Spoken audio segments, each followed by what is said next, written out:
severe ties with Nigeria and France, its former colonial ruler, Togo, and the United States. Spokesperson for the coup leader, General Abdurrahmani Chiani, Colonel Major Amadou Abdurrahman, made the pronouncement during a national broadcast on Thursday. The development came as Nigeria's president and ECOWAS chairman, Bola Tinubu, dispatched a delegation led by former military head of state, General Abdulsalam Abubakar, to Niger Republic to explore channels for a possible resolution of the diplomatic dispute, which arose from last week's military takeover in the West African country.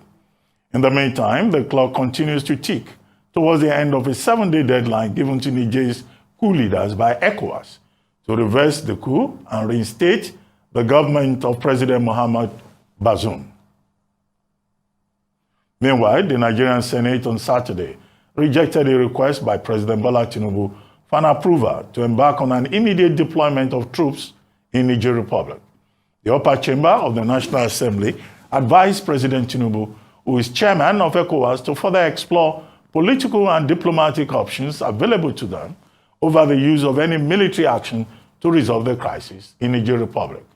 The senators condemned the forceful takeover of power in Niger and resolved to engage more with President Tinubu on the political situation in that country. Tinubu had in its letter intimated the Senate about resolutions reached by a meeting of ECOWAS heads of state and government. Part of that resolution included the closure of all land borders with Niger Republic, imposition of a flight ban, cutting off of electricity supply, and stopping goods in transit to Niger from Lagos and another eastern seaport. The Senate, however, stated that the president had not sought approval to go to war with Niger. They merely solicited for support for the implementation of the resolutions of ECOWAS. Professor Usman Yusuf is a professor of hematology, oncology, and bone marrow transplantation. Critically, he has played an extensive role in interfacing on behalf of the Nigerian government with several groups of non-state actors operating out of swaths of ungoverned spaces between Nigeria and Niger Republic. He joins us now on This Day Live. Good to have you, Professor Usman Yusuf. Thank you for joining us on This Day Live, the Sunday Talk Show. Thank you, Ruben, for having me. Okay, Prof, I read a piece you wrote, I think that was yesterday or 2 days ago, titled War on Niger Republic Will Be War on Northern Nigeria. And in that piece, you expressed the same sentiments expressed by senators from those 7 states bordering Niger Republic in the northern part of Nigeria, Sokoto, Kebbi, Katsina, Zamfara, those 7 states. And they are saying a declaration of war in Niger against Niger would put those 7 states at risk. Nigeria, of course, sharing over 1,000 square meters, 1,000 square kilometers, about 999 miles of border with Niger. But why do you think an attack on Niger, in line with ECOWAS resolution, will amount to an attack on northern Nigeria? The territories are distinct. Right. Right. I saw the piece before we started. I am really shocked. The primary responsibility of President Bola Ahmed Tinubu is to Nigeria and not to ECOWAS. He answers to us. He's not even addressed Nigerians and justify what he's going to do. He's gone to the Senate to ask for approval. That's no way to declare war. It's not easy declaring war. You're sending your men and women into harm's way to go and get killed and kill. I've said it clearly from the outset of that piece I wrote. I am not into political correctness. We in the North, we are tired of wars. We have been at war for 13 years, for 14 years now with Boko Haram, since 2009, and 9 years with bandits and kidnappers. And you're bringing a fresh war to us? And we share with Niger Republic, long before the creation of these 2 entities, Niger and Nigeria, we have shared heritages in our culture, in our religion, in our languages. We share a border over 1,000 kilometers from the northwesterly end in Kebbi to the northeasterly end in Borno. We have Zabarmas in Nigeria and Niger. We have Hausas. They are the predominant tribe in Niger, 53%. We have Fulanis. We have Kanuris. The whole of Diffa region around the northeast of Nigeria, they are Kanuris. So we're going to war and killing them for what? Before any president goes to war, he comes and explains to his people, these are the reasons why I'm going to war.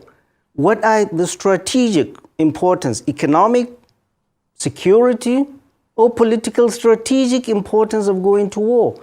What are the self-interests of that country in going to war? The people who are going to war on their behalf, the Western world, France and the United States, they know what their interests are. Their strategic interest is not the people of Niger or Nigeria, but what is underneath the soil of Niger and Nigeria. Prof, well, is this really about ethnic identity? Go ahead. Is this about ethnic identity? The president approached the Senate as stated in Section 5 of the Constitution, because the president of Nigeria cannot go to war without the approval of the National Assembly at a joint session. Or he may not he may just seek the consent of the National Defense Council and send troops on limited combat duty. But he was talking specifically about resolutions of ECOWAS. He's chairman of ECOWAS, and Nigeria is a signatory to the Constitutive Act of ECOWAS on coups and military interventions in the region. Right. So he's sounding like he's answerable more to ECOWAS than to Nigerians. We in Nigeria, 78% of the landmass of Nigeria, 7 states, and 19 states in this country are saying no to an unprovoked war with Niger. It's not ECOWAS.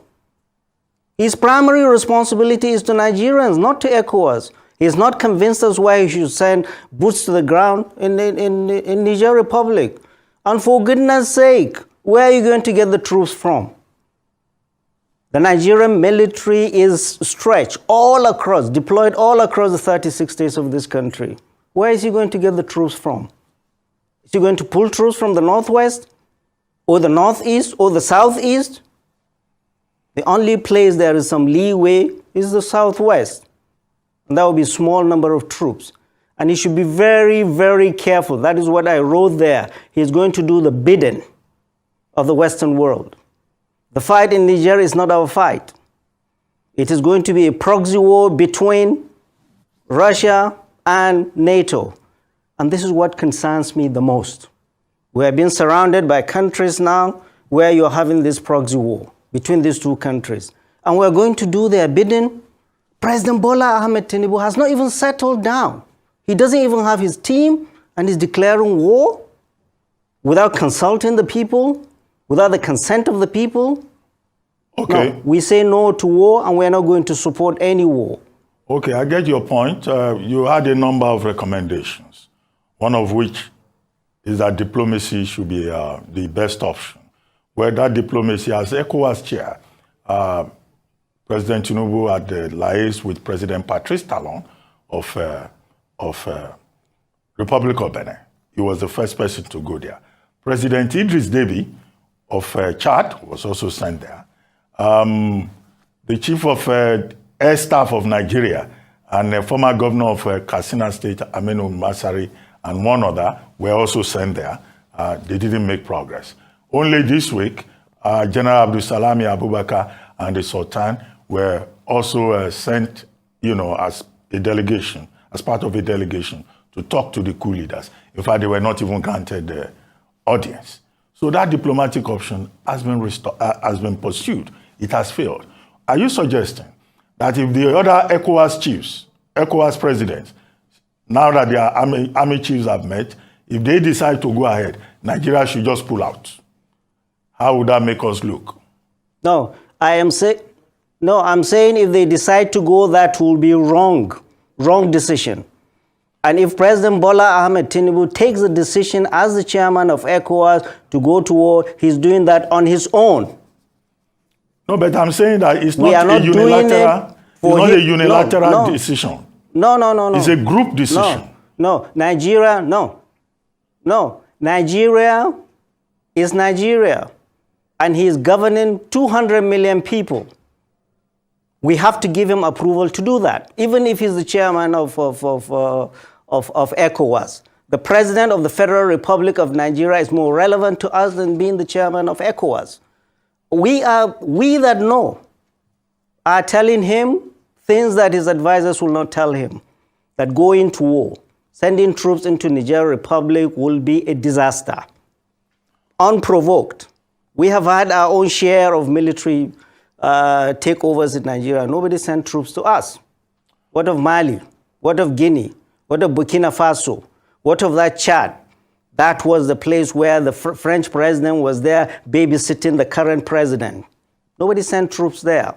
We need to be very, very careful. It's their internal problem, and we should be able to help them. And the reason why we are saying negotiations do not help, at the very beginning, you are putting on the table the threat of violence, the threat of force, and you're asking the other party to listen to you. You have brought your last trump card at the very beginning. That's no way to do it. And it's showing the inexperience of President Bola Ahmed Tinubu on the international scene. He's not been properly advised. He does not have his team to advise him properly. You do not do that. Okay, let's say you roll in your tanks, if you have them, into Niger Republic. What do you do? What do you do? You install Bazoum by force and you stay there and keep him by force? We have seen the United States going to Iraq, going to Afghanistan, saying they are going to bring democracy. Where are they now? We need to be very, very, very careful. Military option is not the option. We have to. My recommendations are, first of all, take that threat of violence off the table, because that is what is making them more entrenched into their positions. That's why they refuse to see our elders. You are saying you're going to hit them and you're going to talk to them. Why are you here then? Take the threat of violence off the table. Start serious and sincere negotiation. And most importantly is, how are you going to help them solve this problem, which is an internal problem? By solving this problem is that, how are we going to do it? What is going to happen to Bazoum? The safety of Bazoum and his family must be paramount. What is going to happen after that? What do Nigerians want? Do we want this military for how long? How can we pressure, the ECOWAS and the international community, pressure the junta to have a timetable to transition to a democratic rule as soon as possible, without the threat of violence? And essentially, ECOWAS has declared war. They have closed borders. They have closed airspace. They have President Bola Ahmed Tinubu unilaterally broke the treaty between Nigeria and Niger that was signed in 1960, that Nigeria would be supplying Niger Republic with electricity. Nigeria currently supplied 70% of electricity to Niger Republic. In exchange, Niger Republic will not dam River Niger upstream. If they dam River Niger upstream, we'll all be dry. We won't have Kainji Dam. President Bola Ahmed Tinubu unilaterally, without reverting to the Congress, broke that treaty. Now the capital, Niamey, is in darkness. And you are saying we are going to... This is a country that has 40% of its budget is foreign aid. Biden sanctions, you close their borders, no-fly zone, you close, you cut electricity. Well, what is at stake is more than just what we see. Well, we don't understand. The president needs to be properly briefed. And he isn't. He doesn't look like he is. Prof, well, except that in war, all is fair, as in love. So if we cut off their electricity, it may not hurt us significantly. We get 85% of electricity supply in Nigeria from thermal stations. Igbin, Geregu, Afam, Omotosho, all those stations are thermal stations.